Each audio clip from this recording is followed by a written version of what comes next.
It wasn't my first choice because I was looking for fun at first until I realized the impact that hard could have on the rest of my life.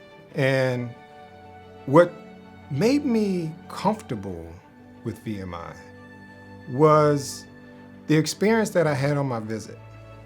What stood out to me, and this was the deciding factor, was that the people that I met on that visit were leaders, but they were also very humble.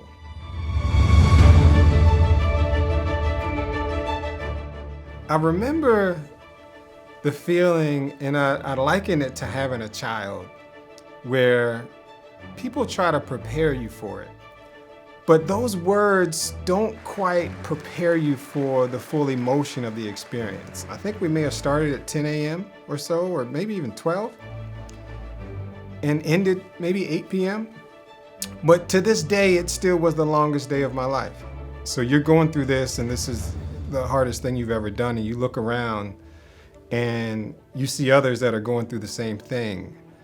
I see it as the beginning of the bond of the VMI Alumni Network.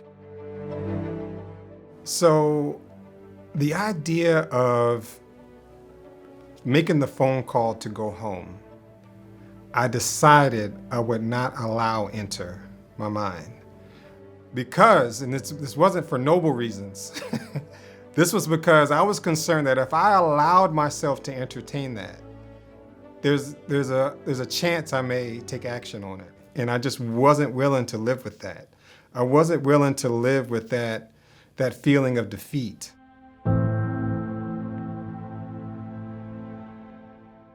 VMI still had work to do in terms of its evolution, if you will, to the 21st century on what I now see are diversity, equity, and inclusion cultural things. But what VMI produces are the kinds of people that will do that work.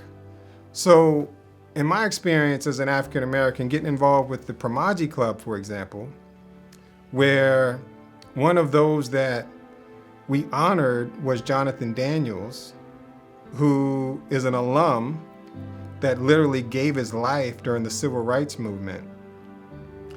That became the foundation of my experience as an African American cadet at VMI, is that there are people that come here and will go against the grain to stand up for what's the right thing to do, and they'll do so in the service of other people.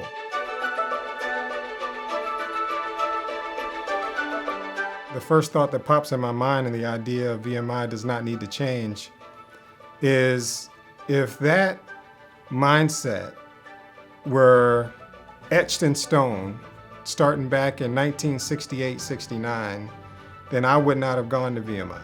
So we've had some diversity changes at the school. And now what we're having to do is make the second step of that change, which is inclusion. And inclusion says everyone has a voice in this experience. There's opportunity for us to bond together and say, whether we're a part of the group that feels disenfranchised or not, they're a part of us because they're a part of the VMI family. And let's leverage that bond to get through this in a way where everyone comes out better, where the school comes out better and more inclusive.